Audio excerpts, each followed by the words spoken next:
Catherine Ney est avec nous également. Bonjour Catherine. Bonjour Dimitri, bonjour à tous. Alors Catherine, l'ombre de Donald Trump, réélu cette semaine aux États-Unis, plane sur Budapest où étaient réunis hier les dirigeants de la Grande Europe, aujourd'hui ceux du Conseil européen, réunis à l'invitation de Viktor Orban, qui préside pour 6 mois l'Union européenne. Oui, quelle ironie. D'abord que ces rencontres se tiennent sur un stade de foot, quel est le symbole, et puis chez le plus trumpiste dirigeant européen qui a salué son comeback comme victoire essentielle pour la planète, mais pour l'Europe.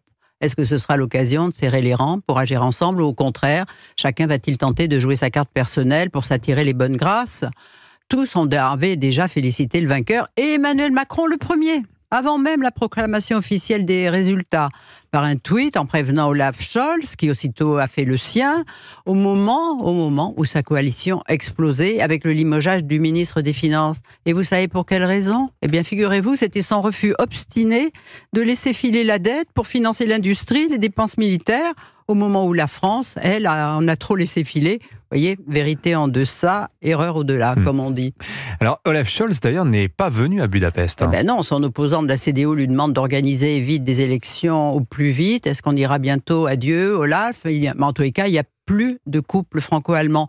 Ça n'a d'ailleurs jamais été très fort entre Emmanuel et lui. Ça n'était pas deux âmes qui vibraient à l'unisson. Et de fait, le temps, vous voyez, des De Gaulle, Adenauer, Giscard Schmitt, Mitterrand, Kohl, Chirac, Schröder, Nicolas Sarkozy et Angela Merkel, ce sont eux qui ont fait avancer l'Europe. Mais on est passé de 6 à 27.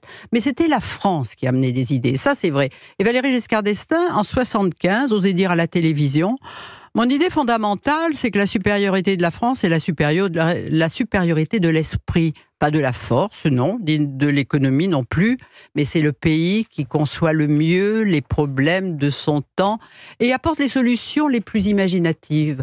Vous comprenez, après, la réputation d'arrogance des Français n'est pas usurpée. Alors Emmanuel Macron, lors de ce sommet à Budapest, a exhorté les participants à jouer ensemble. Oui, d'ailleurs c'est lui qui est à l'origine de ces réunions des dirigeants de la Grande Europe, 47 pays, mais exclus, hormis la Russie et la Biélorussie, et 700 millions d'habitants, des consommateurs. Alors son discours, c'est qu'avec l'arrivée de Trump, on ne peut plus déléguer notre sécurité aux Américains, qu'il faut créer d'abord plus évidemment de défense, créer aussi une préférence européenne pour l'industrie, pour se protéger, et aider l'Ukraine. Notre intérêt, dit-il, est que la Russie ne gagne pas la guerre. Il a même glissé la métaphore du monde divisé entre herbivores qui se font manger par les carnivores, lui proposant aux Européens d'être des omnivores. Mais est-ce qu'il a convaincu ses partenaires ? Écoutez, quand on l'écoute, vous voyez, on se dit, surtout quand il ne parle pas trop longtemps, que quand il ne sera plus président, quel est le leader capable en France de tenir un discours sur l'Europe aussi construit ? Mais depuis la dissolution, il faut bien dire que sa parole est démonétisée parce qu'il s'est fait harakiri tout seul en perdant le pouvoir sur la scène intérieure. Une décision totalement incomprise de tous ses partenaires qui jugent que c'est infantile. Et puis la semaine prochaine, il entame la deuxième partie de son quinquennat. Alors déjà, tout de même, la Pologne, le Royaume-Uni désirent avec lui la défaite de la Russie. Mais on voit bien que la Hongrie, la Slovaquie et même l'Allemagne, espèrent toujours la conclusion d'un cessez-le-feu. Alors pour l'Ukraine, Donald Trump, justement, lui devrait conditionner son aide à l'entame de négociations. Alors, vous vous souvenez de Trump promettant de régler le problème en 3 jours.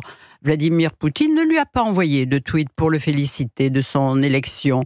Mais il paraît que les deux hommes vont se voir. Mais il s'est exprimé en public, Poutine, et il a fait son éloge pour dire combien il avait admiré son courage lorsqu'on lui avait tiré dessus et la façon dont il s'était relevé tout seul en criant « Fight, fight !» « J'ai vu un homme », a-t-il dit. Comprenez, respect, mais avec Poutine, il n'y a jamais de cadeau gratuit.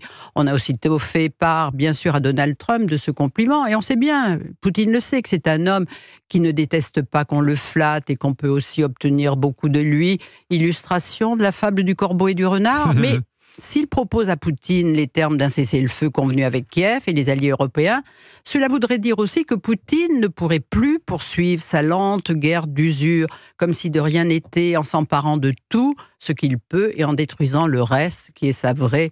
C'est ça ce qu'il veut faire.